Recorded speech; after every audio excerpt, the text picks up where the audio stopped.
أشهد أن لا إله إلا الله وحده لا شريك له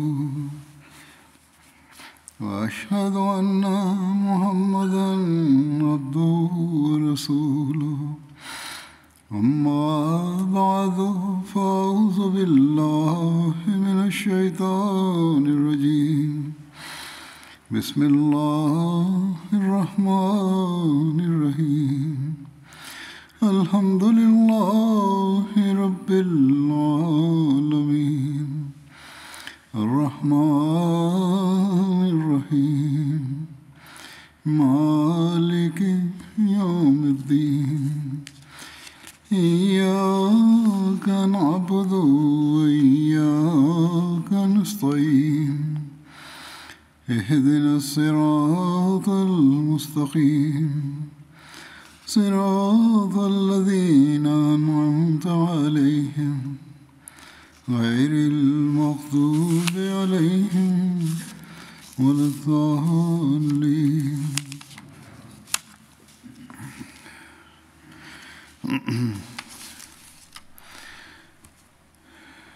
حضرت ابوبکر رضی اللہ عنہ کا ذکر ہو رہا تھا. J'évoquais le calife Abu Bakr radhiyallahu anhu précédemment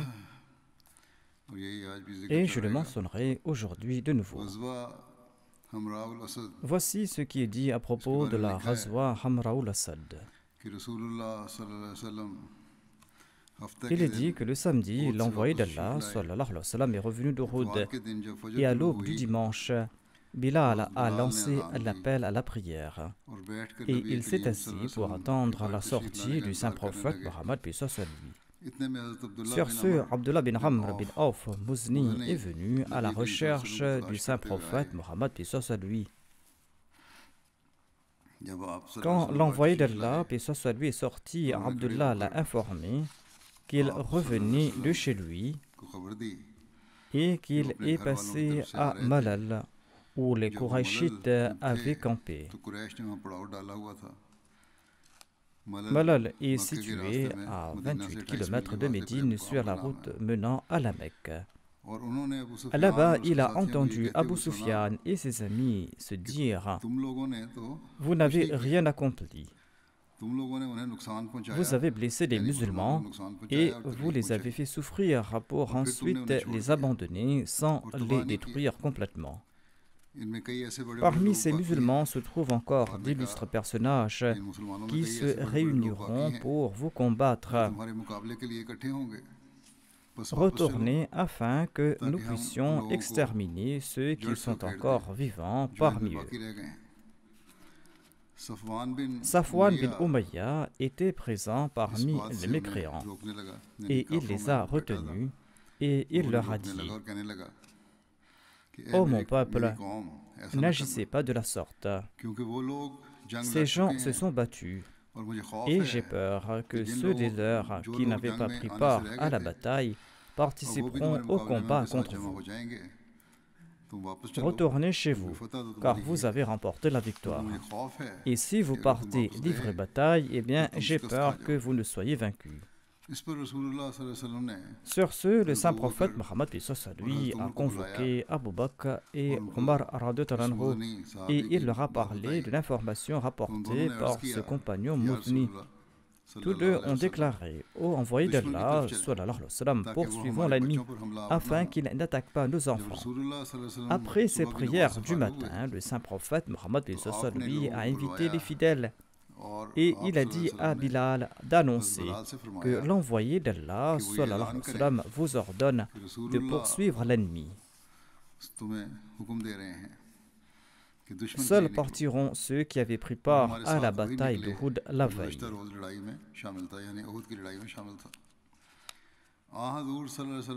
Le saint prophète Mohammed lui a demandé qu'on lui apporte son étendard qui était plié depuis la veille et qu'on n'avait pas encore ouvert. Il a confié l'étendard à Ali et selon d'autres récits, il aurait confié cet étendard à Abu Bakr radhiyallahu anhu. En tout cas, lorsque ce groupe de musulmans est arrivé à Hamra ul-Assad, soit à 12 km de Médine, les polythéistes ont pris peur et ils ont abandonné leur idée d'attaquer Médine et ils sont rentrés à la Mecque. La Ghazwa Banu Nadir a eu lieu en l'an 4 de l'Hégire. L'envoyé d'Allah, sallallahu alayhi wa sallam, s'est rendu chez les Banu Nadir avec un petit groupe de compagnons. Il existe plusieurs récits sur les raisons de sa visite. Selon un récit, le saint prophète, paix soit sur lui, s'était rendu là-bas pour collecter le prix du sang de 2 tués de la tribu Banu Amir. L'envoyé d'Allah, sallallahu alayhi wa sallam, était accompagné d'environ 10 compagnons, dont Abu Bakr radhiyallahu anhu, Omar radhiyallahu anhu et Ali radhiyallahu anhu. Une fois sur place, l'envoyé d'Allah, paix soit sur lui, a parlé du paiement. Les Juifs ont répondu: oui, ô Abul Qasim, veuillez manger d'abord, ensuite nous allons régler cette affaire. Le saint prophète, paix soit sur lui, était assis adossé à un mur. Les Juifs ont comploté entre eux et ils se sont dit: nous n'aurons pas de meilleure occasion pour le tuer, c'est-à-dire tuer le saint prophète, paix soit sur lui. Qui va monter sur cette maison, qui va lancer une pierre sur lui afin que nous puissions nous débarrasser de lui? Amr bin Jahash, un chef juif, a soutenu cette idée et il a déclaré: je suis prêt pour cette mission. Mais Salam bin Mishkam, un autre chef juif, a immédiatement condamné cette action en disant: ne le faites surtout pas. Par Dieu, il sera certainement informé à propos de vos intentions. C'est une traîtrise de notre part alors que nous avons conclu un accord avec lui. Quand l'assassin est arrivé sur le toit pour lancer la pierre sur le saint prophète Mohammed, paix soit sur lui, Dieu a averti l'envoyé d'Allah, paix soit sur lui, du complot des Juifs. Ainsi, l'envoyé d'Allah, paix soit sur lui, s'est levé immédiatement et il a laissé là-bas ses compagnons et il est parti comme s'il avait une tâche importante à accomplir. Il s'est dépêché de retourner à Médine. En arrivant à Médine, l'envoyé d'Allah, paix soit sur lui, a envoyé Mohammed bin Maslama chez les Banu Nadir et il leur a donné le message suivant: sortez de ma ville, c'est-à-dire de Médine. Vous ne pouvez plus vivre dans ma ville et votre plan était une trahison. L'envoyé d'Allah, sallallahu alayhi wa sallam, a offert aux Juifs un répit de 10 jours, mais ils ont refusé. Ils ont déclaré qu'ils ne quitteraient jamais leur terre. Suite à ce message, les musulmans ont commencé à se préparer pour la bataille. Quand tous les musulmans se sont réunis, l'envoyé d'Allah, paix soit sur lui, est sorti pour affronter les Banu Nadir. Ali a hissé le drapeau de la bataille. L'envoyé d'Allah, paix soit sur lui, a assiégé les forts des Juifs et personne n'est venu à leur aide. Le saint prophète, paix soit sur lui, a marché vers les Banu Nadir et vers l'heure de la prière d'Isha, il est retourné chez lui avec 10 de ses compagnons. En cette occasion, l'envoyé d'Allah, paix soit sur lui, avait remis le commandement de l'armée islamique à Ali, selon un récit. Selon un autre récit, cet honneur a été conféré à Abu Bakr radhiyallahu anhu. L'envoyé d'Allah, paix soit sur lui, les a durement assiégés et Allah a suscité la peur des musulmans dans les cœurs des Juifs. Finalement, ils ont demandé au messager d'Allah, paix soit sur lui, de les autoriser à s'exiler à condition qu'ils soient autorisés à transporter toutes les marchandises pouvant être chargées sur des chameaux, à l'exception de leurs armes. Le saint prophète, paix soit sur lui, a accepté leurs conditions et leurs requêtes. Selon un récit, il les a assiégés pendant 15 jours. D'autres récits présentent une différence dans le nombre de jours. Avec la permission des Ansar, l'envoyé d'Allah, paix soit sur lui, a distribué tout le butin pris des Banu Nadir parmi les émigrants de la Mecque. Abu Bakr a déclaré par la suite aux communautés des Ansar qu'Allah vous accorde la meilleure des récompenses. La Ghazwa Badr al-Maw'id a eu lieu en l'an 4 de l'Hégire. Voici la raison de cette expédition.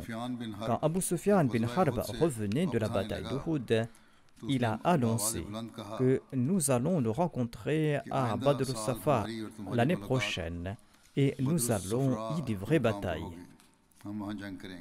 L'envoyé d'Allah, paix soit lui, a dit à Omar Farouk, réponds-lui, oui, Inch'Allah, nous allons nous rencontrer l'année prochaine. Sur ce, ils se sont séparés, les Qurayshites sont rentrés et ils ont parlé à leur peuple à propos de cette promesse. Badr est un puits bien connu entre la Mecque et Médine. Ce puits est situé entre la vallée de Safra et Jar. Badr est situé à une distance de 150 km au sud-ouest de Médine. À l'époque de l'ignorance, on organisait à Badr tous les ans une fois pour 8 jours à partir du premier du mois Dhul-Qa'da. Quand les jours de la promesse approchaient, Abu Sufyan était réticent de partir à la rencontre de l'envoyé d'Allah, paix soit sur lui. Il commençait à ressentir de la peur. Il ne souhaitait tout simplement pas confronter le saint prophète, paix soit sur lui. Abu Sufyan laissait croire qu'il se préparait à attaquer avec une grande armée afin d'en répandre la nouvelle aux habitants de Médine. Il voulait répandre cette nouvelle dans tous les coins de l'Arabie afin d'apeurer les musulmans. Selon un récit, Abu Bakr et Omar se sont présentés au saint prophète, paix soit sur lui, et ils ont déclaré au messager d'Allah, Allah accordera la victoire à sa religion et il va honorer son prophète. Nous avons fait une promesse avec la nation et nous ne souhaitons pas rompre cette promesse. Sinon, les mécréants vont nous considérer comme des lâches. Portons en accord à la promesse. Par Dieu, il s'y trouve définitivement du bien. L'envoyé d'Allah, paix soit sur lui, était très heureux d'entendre ces sentiments. Quand il a appris la nouvelle de la préparation de l'armée d'Abu Sufyan, eh bien, l'envoyé d'Allah, paix soit sur lui, a nommé Abdullah bin Rawaha comme émir de Médine en son absence. Selon un autre récit, il aurait nommé Abdullah bin Ubay bin Salul comme émir en son absence. Et il avait offert son drapeau à Ali et il est parti pour Badr avec les musulmans. Il était accompagné de 1500 musulmans. Les musulmans ont fait du commerce lors de la foire de Badr et ils ont fait de grands profits. Et ils sont retournés à Médine après un séjour de 8 jours. Ils ont donc fait du commerce lors de la foire. Ils étaient partis livrer bataille si cela était nécessaire, mais s'il n'y a pas eu de bataille, ils pourraient au moins faire du commerce et ils en ont fait de grands profits. Voici de plus amples détails sur le défi lancé après la bataille d'Uhud par Abu Sufyan aux musulmans, leur demandant de se rencontrer de nouveau l'année prochaine. Ces détails sont présentés ici par Hazrat Mirza Bashir Ahmad Saheb. Il écrit à ce propos que, après la bataille d'Uhud, en rentrant du champ de bataille, Abu Sufyan a défié les musulmans en disant qu'ils vont se rencontrer de nouveau l'année suivante à Badr. Le saint prophète Mohammed lui a accepté son défi. Ainsi donc, l'année suivante, soit en l'an 4 de l'Hégire, à la fin du mois de Shawwal, le saint prophète lui est sorti de Médine avec une force de 1500 compagnons. Et il a nommé comme suppléant à Médine Abdullah bin Abdillah bin Ubay. Abu Sufyan bin Harb est lui aussi parti de la Mecque avec une armée de Qurayshites, une armée composée de 2000 personnes. Cependant, malgré sa victoire à Uhud et malgré une force de cette taille, il était craintif. Et même s'il avait voué de détruire l'islam, il ne souhaitait pas affronter les musulmans jusqu'à ce qu'il ait pu rassembler une force plus importante. Ainsi, il était toujours à la Mecque lorsqu'il a envoyé un certain Nuaym, qui appartenait à une tribu neutre, vers Médine, et il lui a vivement recommandé d'intimider et de menacer les musulmans en fabriquant des histoires pour les empêcher de partir pour cette bataille. Ainsi donc, cet individu est venu à Médine et il a raconté de fausses histoires sur la préparation, sur la force et sur le zèle des Qurayshites, et il a créé un état d'agitation à Médine. Il a eu du succès au point que certains faibles de foi craignaient de prendre part à la bataille. Cependant, le saint prophète, paix soit sur lui, avait encouragé les musulmans à sortir. Et dans son discours, il a déclaré « Nous avons déjà accepté le défi des koufars et nous avons promis d'être présents à cette occasion. Par conséquent, nous ne pouvons pas revenir en arrière. Et même si je dois partir tout seul, j'irai et je vais combattre tout seul l'ennemi. » Son discours a dissipé la peur des gens et ils étaient préparés à partir en compagnie du saint prophète, paix soit sur lui, et ils étaient emplis de zèle et de sincérité. Quoi qu'il en soit, le saint prophète, paix soit sur lui, a quitté Médine avec 1500 compagnons, tandis qu'Abu Sufyan est sorti de la Mecque avec ses 2000 soldats. Cependant, la puissance de Dieu était telle que bien que les musulmans avaient atteint Badr conformément à leurs promesses, l'armée des Qurayshites, quant à elle, s'est déployée à une certaine distance pour ensuite rentrer à la Mecque.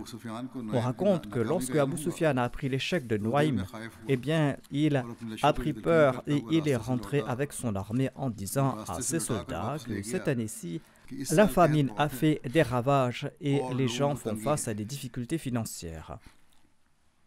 Par conséquent, il n'est pas sage de se battre dans ces conditions. Nous allons attaquer Médine après une plus grande préparation et quand nous connaîtrons l'abondance. L'armée musulmane est restée à Badr pendant 8 jours. Tous les ans, au début du mois Dhul-Qa'dah, il s'y tenait une foire, comme mentionné auparavant. De nombreux compagnons ont profité de l'occasion pour faire du commerce et ils ont pu générer des profits importants. En fait, au cours de ces commerces de 8 jours, ils ont pu multiplier par 2 leur capital. Lorsque la foire a pris fin, que l'armée des Qurayshites n'est pas venue, le saint prophète, paix soit sur lui, a quitté Badr et il est retourné à Médine. Et les Qurayshites sont rentrés à la Mecque et ils ont commencé à se préparer pour attaquer Médine. Cette expédition militaire est connue sous le nom de la Ghazwa Badr al-Maw'id. La bataille contre les Banu Mustalik a eu lieu au cours du mois de Sha'ban en l'an 5 de l'Hégire. La Ghazwa Banu Mustalik est également connue sous le nom de la Ghazwa Muraisi. Les Banu Mustalik étaient une branche de la tribu Khuza'a. Les Banu Mustalik vivaient tout près d'un puits qu'on appelait Muraisi.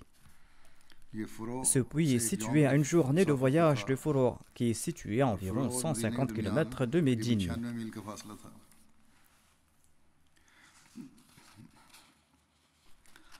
Selon Alama ibn Ishaq, la bataille contre les Banu Mustalik a eu lieu en l'an 6 de l'Hégire. Mais selon Moussa bin Uqba, cette bataille a eu lieu en l'an 4 de l'Hégire. Waqidi déclare quant à lui que cette expédition a eu lieu au cours du mois de Sha'ban en l'an 5 de l'Hégire. Hazrat Mirza Bashir Ahmad Sahib a lui aussi mentionné l'année 5 de l'Hégire. En tout cas, quand le saint prophète Mohammed paix soit sur lui a su que la tribu des Banu Mustalik avait l'intention d'attaquer les musulmans, il est parti à leur rencontre avec 700 compagnons au cours du mois de Sha'ban, en l'an 5 de l'Hégire. Le saint prophète Mohammed paix soit sur lui a remis le drapeau des Muhajirin à Abu Bakr radhiyallahu anhu. Selon un autre récit, il a remis ce drapeau à Ammar bin Yasir et il avait remis le drapeau des Ansar à Sa'ad bin Ubada. Voici les détails concernant l'incident de la calomnie. Quand le saint prophète Mohammed paix soit sur lui est retourné de l'expédition contre les Banu Mustalik, les hypocrites ont lancé des accusations contre Aïcha radhiyallahu anha, la fille d'Abu Bakr. Cet événement est connu dans l'histoire comme l'incident du Ifk ou de la calomnie. Le recueil d'Al-Bukhari relate le récit d'Aïcha. J'avais déjà présenté ce récit en évoquant un autre compagnon, mais il est important de le mentionner de nouveau ici en référence à Abu Bakr radhiyallahu anhu. Aïcha radhiyallahu anha relate, chaque fois que le saint prophète paix soit sur lui avait l'intention de partir en voyage, il tirait au sort parmi ses épouses et il prenait avec lui celle sur laquelle le sort est tombé. Ainsi donc, l'envoyé d'Allah, paix soit sur lui, a tiré au sort parmi nous avant de partir pour l'expédition, et le sort est tombé sur moi, et je l'ai accompagné. À l'époque, le commandement sur le port du voile avait été déjà révélé. J'ai été transporté à dos du chameau dans mon hauda, c'est-à-dire dans le palanquin, et on me descendait de la monture. Et nous avons poursuivi notre voyage, et l'envoyé d'Allah, paix soit sur lui, a terminé sa razwa et il en est retourné. Lorsque nous sommes approchés de Médine, il a annoncé la nuit qu'il était l'heure de partir. Quand on a annoncé la nouvelle du départ, je me suis levé et je suis parti avant l'armée.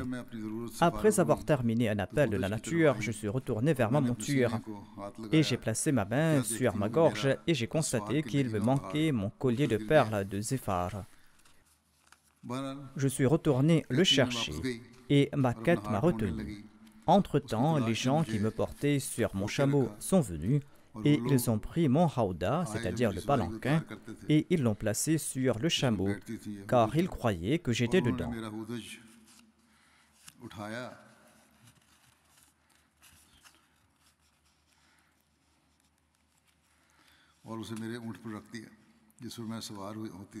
À l'époque, les femmes étaient légères, elles ne grossissaient pas et la chair ne couvrait pas leur corps en abondance, car elles ne mangeaient que très peu de nourriture. Et les chameliers ont ignoré la légèreté du hauda tout en le portant. Et à cette époque, j'étais encore une jeune fille. Ainsi donc, ils ont fait avancer le chameau et ils sont partis avec lui. J'ai retrouvé mon collier après le départ de l'armée. Ensuite, je suis retourné à leur emplacement pour ne trouver personne. Et j'ai décidé de rebrousser chemin à l'endroit où j'étais campé, pensant qu'ils ne me trouveront pas et qu'ils reviendront me chercher. Tout assise là-bas, je me suis assoupi et je me suis endormi. Safwan bin Mu'attal as-Sulaimi al-Zakwani était derrière l'armée. Il est arrivé dans mon camp dans la matinée, il a vu la silhouette d'une personne endormie et il m'a reconnu étant donné qu'il m'avait vu avant la révélation du commandement sur le port du voile. Je me suis réveillé quand il a récité Inna Lillah. Il a fait s'asseoir son chameau et je suis monté dessus. Et il a pris les rênes et nous sommes partis. Et nous avons rejoint l'armée quand elle était arrêtée pour une pause à la mi-journée. Suite à l'événement, certains ont été voués à la destruction. Abdullah bin Ubay bin Saloul était l'auteur de cette calomnie. Après notre retour à Médine, je suis tombé malade pendant un mois et les gens répandaient la calomnie. Mais j'avais un doute car durant ma maladie, le messager d'Allah ne faisait pas montre de la même gentillesse que celle qu'il montrait quand je souffrais généralement. Le messager d'Allah entrait, saluait et demandait « Comment vas-tu » J'ignorais tout de cette calomnie. Je n'ai découvert la calomnie que lorsque je suis sorti après ma convalescence. Je suis parti avec Mista à Al-Manasi, où nous avions l'habitude de répondre à l'appel de la nature. Nous ne sortions que la nuit et c'était avant que nous ayons des toilettes tout près de nos maisons. À l'instar des Arabes du passé, nous partions loin de nos maisons en plein air pour nous soulager.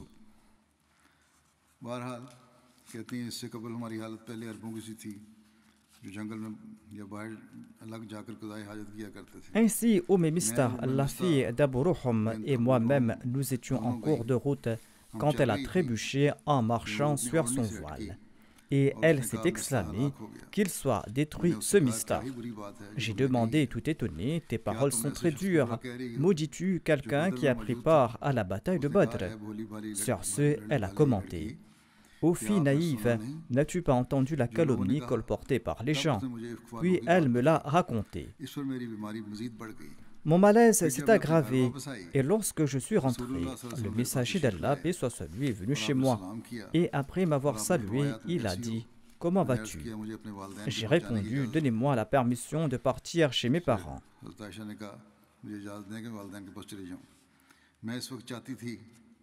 Je voulais être sûr de la nouvelle par leur intermédiaire. Le prophète d'Allah, paix soit sur lui, m'a permis de partir et j'ai demandé à ma mère « De quoi parle-t-on alors ?» Ma mère m'a répondu: ô ma fille, ne t'inquiète pas. Par Allah, toute femme charmante et aimée de son mari et qui a des coépouses est calomniée.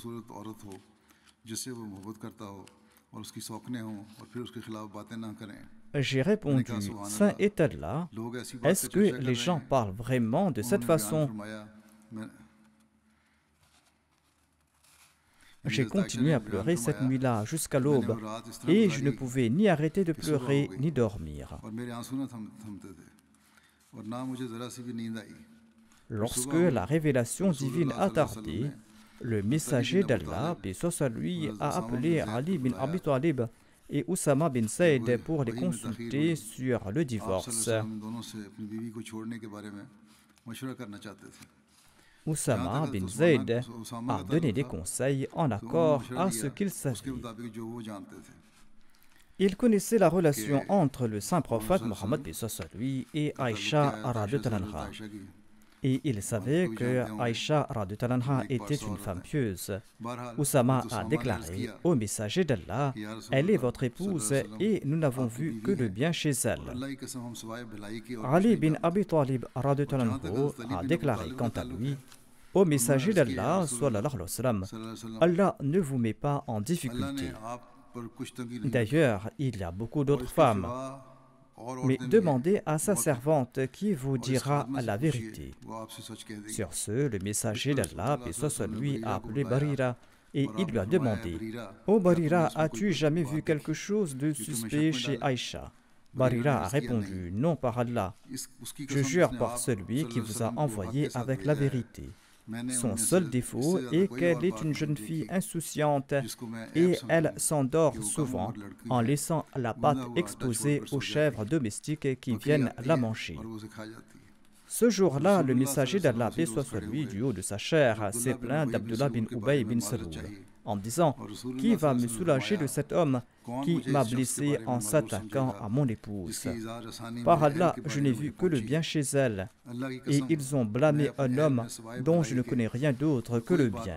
Et il ne rentrait jamais chez moi sauf en ma compagnie. Sa'd bin Mu'adh s'est levé et il a déclaré: ô messager d'Allah, sallallahu alayhi wa sallam, je vais vous venger. S'il appartient à la tribu d'Al-Aws, eh bien, je vais lui trancher la tête. Et s'il vient de nos frères, c'est-à-dire d'Al-Khazraj, alors sachez que nous allons exécuter votre commande. Sur ce, Sa'd bin Ubadah, le chef des Khazraj, s'est levé. Il était un brave homme, mais la fierté de sa tribu l'avait enflammé. Et il a déclaré: par Allah, tu as menti, tu ne voudras pas le tuer et tu ne vas pas le faire. Ainsi donc, une dispute a éclaté entre ces deux tribus. Usayd bin Hudayr a dit à Sa'd bin Ubadah: par Allah, tu es un menteur et nous allons certainement le tuer. Tu es un hypocrite et tu disputes pour le compte des hypocrites. Ainsi donc, les membres des deux tribus d'Al-Aws et d'Al-Khazraj étaient tellement excités qu'ils étaient sur le point de se battre. Le messager d'Allah, paix soit sur lui, se tenait sur sa chair. Il en est descendu et il les a calmés jusqu'à ce qu'ils se taisent. Et lui aussi, il a cessé de parler. Aïcha radhiyallahu anha a eu connaissance de toute l'histoire. Elle ajoute que ce jour-là, j'ai continué à pleurer et je ne pouvais pas dormir. Au matin, mes parents étaient avec moi et j'ai pleuré pendant 2 nuits et 1 journée, pensant que mon foie éclaterait à cause des larmes. Quand mes parents étaient assis avec moi et que je pleurais, une femme Ansari m'a demandé l'autorisation d'entrer et je lui ai permis de le faire. Et elle s'est assise avec moi et elle a commencé à pleurer avec moi. Pendant que nous étions dans cet état, le prophète d'Allah, paix soit sur lui, est venu et il s'est assis. Il ne s'était jamais assis à côté de moi depuis le jour de la calomnie. Il était venu et demandait aux autres comment je portais pendant 1 mois. Et 1 mois s'était écoulé depuis la calomnie et il n'avait reçu aucune révélation divine concernant mon cas. L'envoyé d'Allah a récité le Tashahhud et il a déclaré: Ô Aïcha, j'ai entendu cette nouvelle à ton propos. Si tu es innocente, Allah va le révéler. Si tu as commis un péché, repens-toi et demande pardon à Allah. Si l'on avoue ses péchés et l'on demande pardon à Allah, eh bien Allah fait preuve de clémence. Lorsque le messager d'Allah, paix soit sur lui, a terminé son discours, mes larmes ont cessé entièrement de couler. J'ai dit à mon père: répondez au messager d'Allah sallallahu alayhi wa sallam en mon nom. Mon père a dit: par Allah, je ne sais pas quoi dire au messager d'Allah. Ensuite, j'ai dit à ma mère: répondez en mon nom au messager d'Allah sallallahu alayhi wa sallam. Elle a déclaré: par Allah, je ne sais pas quoi dire au messager d'Allah.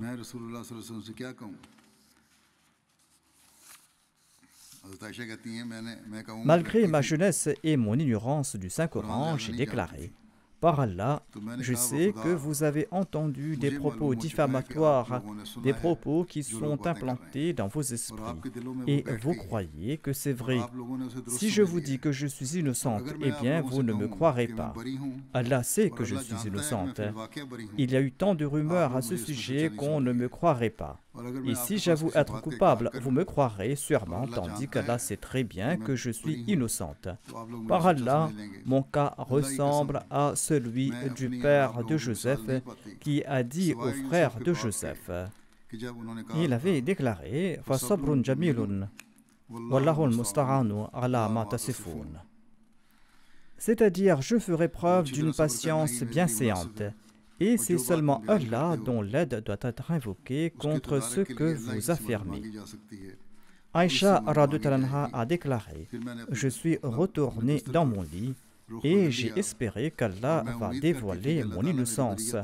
Mais par Allah, je n'ai jamais cru qu'Allah va révéler des versets à mon propos, car je me considérais trop indigne pour être mentionné dans le Saint-Coran. Je pensais que le messager d'Allah, paix soit sur lui, va voir un songe dans lequel Allah va prouver mon innocence. Or, par Allah, avant que le messager d'Allah, paix soit sur lui, ait quitté son siège, et avant que les membres de la famille ne soient partis, il a reçu une révélation. Lorsqu'il recevait des révélations, il passait dans un état très pénible. La sueur coulait de son corps comme des perles, même par un jour d'hiver. Lorsque le saint prophète, paix soit sur lui, est sorti de cet état, eh bien, il souriait, et la première phrase qu'il a prononcée était: « Ô Aïcha, loue Allah qui t'a innocenté. »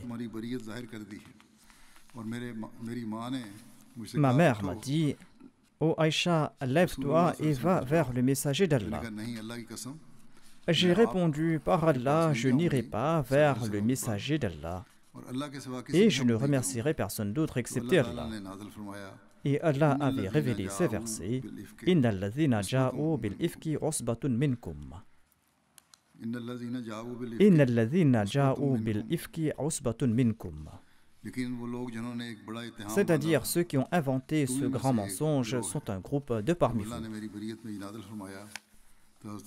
Abu Bakr as-Siddiq, le père d'Aïcha radhiyallahu anha, subvenait aux besoins de Mistah bin Uthatha en raison de sa relation avec lui et en raison du fait que Mistah était une personne pauvre.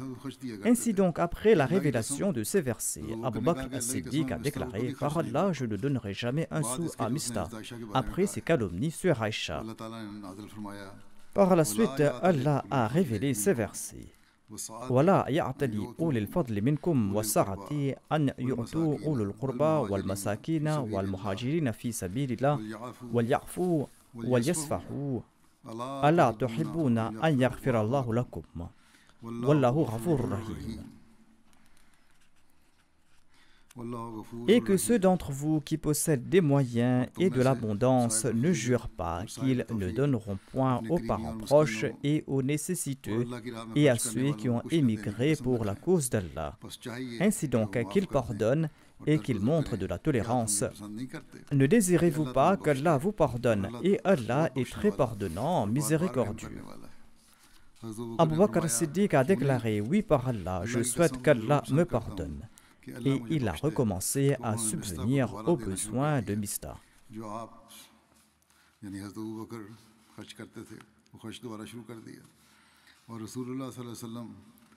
Aïcha radhiyallahu anha ajoute à ce propos: le messager d'Allah, paix soit sur lui, a également interrogé Zainab bint Jahash sur mon cas. Il lui a demandé: que sais-tu à propos d'Aïcha? Elle a répondu: ô messager d'Allah, je m'abstiens de dire ce que je n'ai pas entendu ou ce que je n'ai pas vu. Aïcha est chaste selon moi.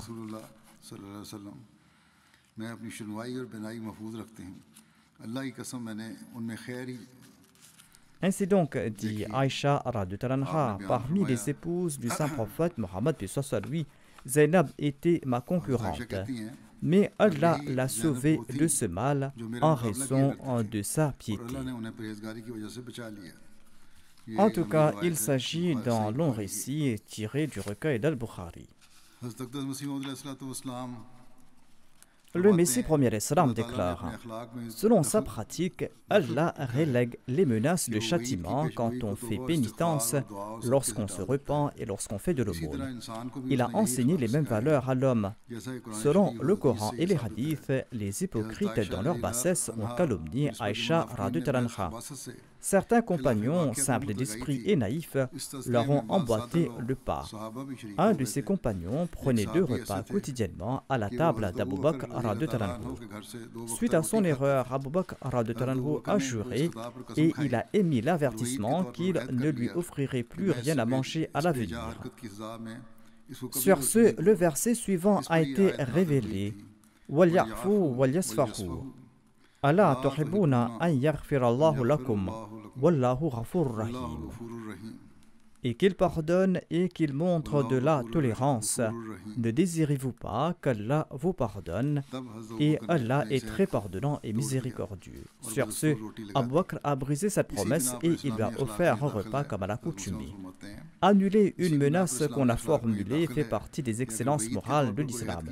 Par exemple, si l'on a promis de frapper 50 fois son domestique, lui pardonner suite à son repentir fait partie de la sunna de l'islam. Ce sera là une manière de copier les qualités d'Allah. Cependant, l'on ne peut pas briser sa promesse parce qu'on aura des comptes à rendre à ce propos. Mais cela n'est pas le cas pour une menace. Reste à définir ce qu'est une promesse, c'est-à-dire la wa'da, et une menace, c'est-à-dire al-wa'id. C'est un thème que j'ai déjà abordé dans le passé. J'évoque à présent la bataille d'Al-Ahzab qui a lieu au cours du mois de Shawwal en l'an 5 de l'Hégire. Il s'agit de la 3e grande bataille entre les Qurayshites de la Mecque et les musulmans. On nomme aussi cette razwa la razwa de Khandaq, c'est-à-dire la bataille du fossé. Cette bataille a eu lieu au cours du mois de Shawwal en l'an 5 de l'Hégire. Étant donné que les Qurayshites, les Juifs de Khaybar et de nombreux groupes avaient marché sur Médine, le Saint-Coran donne le nom d'Al-Ahzab à cette bataille, c'est-à-dire la razwa d'Al-Ahzab. Lorsque le saint prophète, paix soit sur lui, a exilé la tribu juive des Banu Nadir, ils se sont réfugiés à Khaybar. Certains de leurs nobles et de leurs dignitaires sont partis à la Mecque où ils ont rallié les Qurayshites et les ont persuadés à affronter le saint prophète Mohammed paix soit sur lui. Et ils ont conclu un accord avec les Qurayshites et ils se sont convenus qu'ils vont livrer bataille contre les musulmans. Et ils ont fixé une date à ce propos. Les gens des Banu Nadir ont quitté les Qurayshites pour se rendre chez les tribus Radfan et Sulaym et ils ont conclu un accord similaire avec eux et ils les ont quittés par la suite. Les Qurayshites étaient prêts et ils ont rassemblé différentes tribus et les Arabes qui étaient leurs alliés. Ils étaient en tout 4000. Abu Sufyan bin Harb était leur chef en cours de route. Les membres des autres tribus les ont rejoints. Ainsi, le nombre total de cette armée était de 10 000 soldats. Lorsque le prophète d'Allah a reçu la nouvelle de leur départ de la Mecque, il a convoqué ses compagnons et il les a informés à propos de l'ennemi et il les a consultés à ce propos. Sur ce, Salman le Persan a suggéré de creuser un fossé et son opinion a plu aux musulmans. À l'époque du saint prophète, paix soit sur lui, le côté nord de Médine était ouvert et sur les 3 autres côtés, il y avait des résidences et des oasis à travers lesquelles l'ennemi ne pourrait pas passer. Ainsi, la décision a été prise de creuser le fossé sur la partie ouverte. Le prophète d'Allah, paix soit sur lui, a commencé à creuser la tranchée avec 3000 musulmans. Il creusait la tranchée avec les autres musulmans pour les encourager. Et cette tranchée a été creusée en 6 jours. La longueur de cette tranchée était d'environ 5,5 km. Abu Bakr est resté avec l'envoyé d'Allah, paix soit sur lui. Et en creusant la tranchée, Abu Bakr avait l'habitude de porter la terre dans ses vêtements.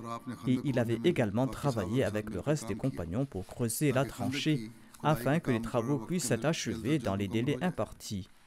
Tous les musulmans, sans exception, ont participé dans les travaux. Quand Abu Bakr et Omar ne trouvaient pas de panier, ils plaçaient à la hâte la terre dans leurs vêtements. Et ils ne se séparaient jamais, ni lors des travaux, ni lors des voyages. L'envoyé d'Allah, paix soit sur lui, a travaillé dur pour creuser cette tranchée. Parfois, il travaillait avec une houe, parfois en soulevant de la terre avec une pelle, parfois en portant de la terre dans un panier.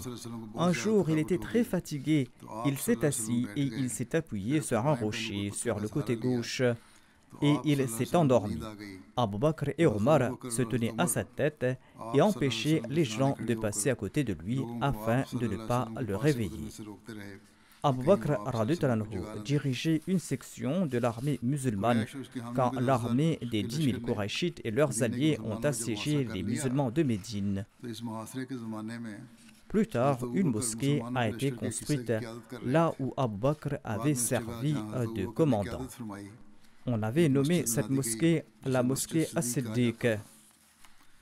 Inch'Allah, à l'avenir, je mentionnerai d'autres points à ce propos. Je voudrais à présent mentionner quelques personnes qui sont décédées récemment. La première personne se nomme Baraka Begum Sahiba. Elle était l'épouse de Mukhtar Gondal Sahib. Elle est décédée le 11 janvier dernier à l'âge de 93 ans. Inna lillahi wa inna ilayhi raji'un. Elle était la belle-fille de Chaudhry Ghulam Mohammad Gondal Sahib, un compagnon du Messie premier salam. Elle servait la Jamaat avec un grand enthousiasme. Elle a servi également de Sadr Lajna de son village. C'était une femme très pieuse et sincère qui se consacrait aux jeunes et à la prière. Elle avait enseigné le Saint-Coran aux enfants et aux adultes de tous âges. Elle était Moussia. Elle laisse derrière elle 5 fils et 3 filles. Son fils, Iftikhar Ahmad Gondal, est un missionnaire qui sert en Sierra Leone. La défunte était également la grand-mère d'un autre missionnaire qui se nomme Fouad Ahmad Sahib. En outre, il y a d'autres missionnaires parmi ses petits-enfants. Qu'Allah accorde son pardon et sa miséricorde à la défunte et qu'il accepte ses prières en faveur de ses descendants. Le deuxième défunt se nomme Mir Abdul Wahid Sahib. Il est décédé dans la nuit du 12 au 13 janvier dernier. Inna lillahi wa inna ilayhi raji'un. Il avait 58 ans. L'Ahmadiyya a été introduit dans sa famille par l'intermédiaire de son arrière-grand-père qui se nommait Mir Ahmadin Sahib. Il avait accepté l'Ahmadiyya en 1911 à l'époque du premier calife. Il était le seul Ahmadi de sa famille. Cheikh Allah-Bakhsh de Banu était le grand-père maternel du défunt, et c'était lui qui avait introduit l'Ahmadiyya dans la famille de sa mère. Le grand-père d'Abdul Wahid Sahib, le défunt se nommait Abdul Karim Sahib. Il aimait prêcher, et c'est pourquoi son grand-père était connu sous le nom de Maulvi Abdul Karim à Peshawar. Il faisait beaucoup d'études personnelles et il possédait sa propre bibliothèque. En 1974, la délégation Ahmadi s'est présentée à l'Assemblée nationale du Pakistan sous la direction du troisième calife. On avait besoin de quelques livres rares qu'on n'a trouvés que dans sa bibliothèque. Ceci a été rapporté par son beau-frère. Le 9 septembre 2020, une plainte a été déposée contre la famille du défunt, M. Abdul Wahid Sahib, en vertu de l'article 295C.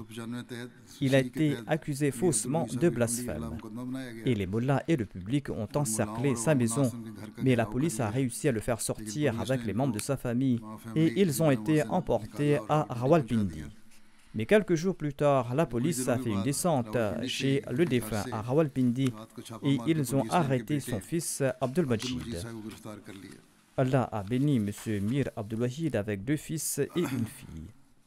Abdul Majid Saab, un de ses fils que je viens de mentionner, a été arrêté et il est en prison pour la cause d'Allah. Il était toujours en prison quand son père est décédé et il n'a pas pu participer aux funérailles de son père. Qu'Allah accorde son pardon aux défunts et qu'il accorde patience et persévérance aux membres de sa famille. Son fils qui est incarcéré à environ 20 ans. Qu'Allah fasse qu'il soit libéré au plus vite.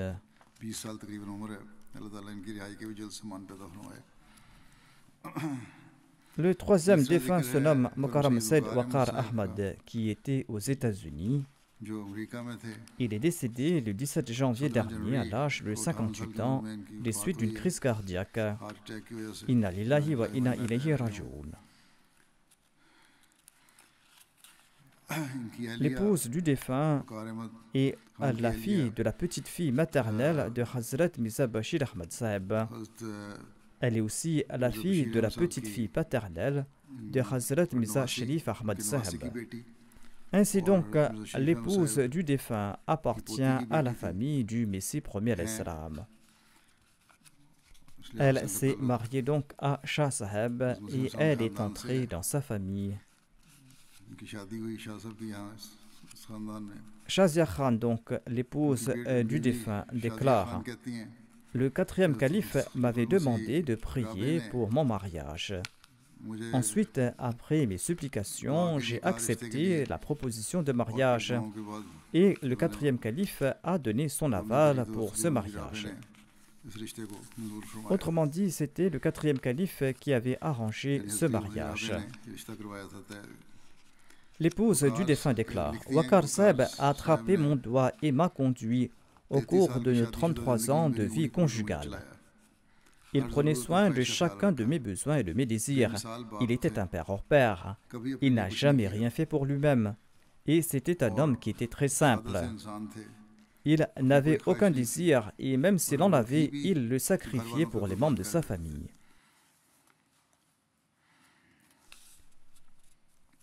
Elle déclare: le plus beau jour pour moi était lorsqu'il a fièrement dit à quelqu'un que lorsque je me rends à la mosquée, je répète mon vœu.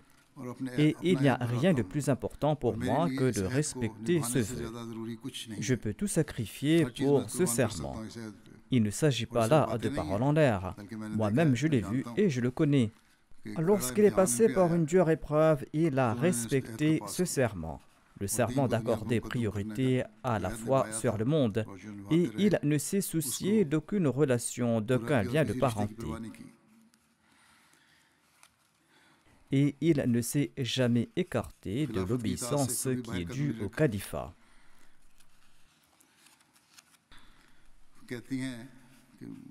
Son épouse déclare: il faisait preuve d'obéissance même en ce qu'il n'avait pas compris, en disant que notre travail est d'obéir.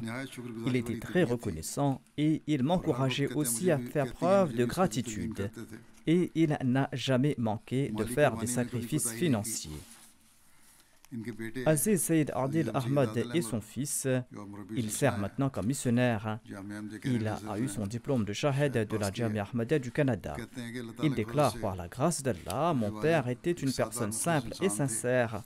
Il ne s'est jamais soucié de sa personne. Il se soucie uniquement des besoins de notre mère et de ses enfants. Il n'achetait rien de bon pour sa personne. Il fallait souvent lui rappeler de dépenser également sur sa personne. Et il avait un grand respect pour les missionnaires et pour la Nizam et Jamaat. Mahmoud Ahmad Khan Saheb est son beau-père. Il est aussi le petit-fils maternel de Hazrat Mirza Bashir Ahmad Saheb et il est le petit-fils paternel de Hazrat Nawab Mubaraka Begum Saheba. Le beau-père du défunt écrit que Waqar, c'est-à-dire son gendre, il dit que Waqar était un homme très gentil et hospitalier et il ne s'était jamais mis en colère. Peu importe le nombre d'invités, quoi qu'il arrive, il était toujours calme. Au début, je me souviens qu'il avait l'habitude de taquiner son fils Adil en raison de son insouciance. Mais lorsque Adil a dédié sa vie, il a complètement changé et il a fait preuve de dignité. Et par la suite, cet enfant était le plus proche du défunt Et le défunt faisait montre d'un grand respect à son égard et il l'honorait.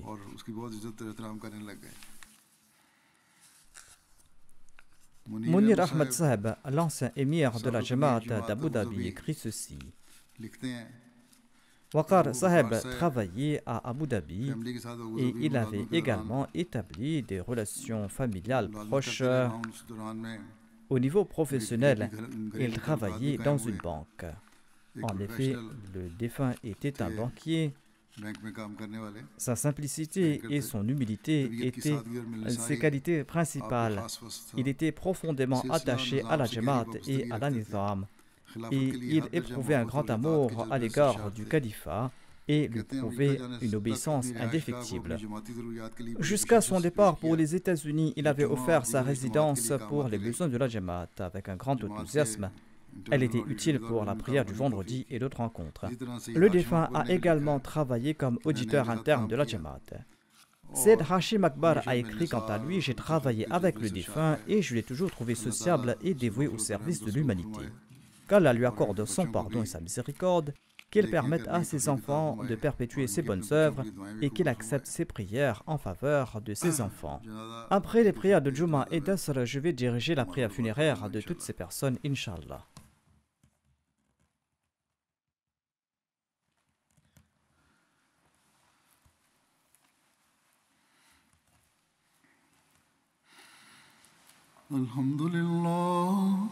الحمد لله نحمده ونستعينه ونستغفره ونؤمن به ونتوكل عليه ونعوذ بالله من شرور أنفسنا ومن سيئات أعمالنا من يهده الله فلا مضل له ومن يضلله فلا هادي له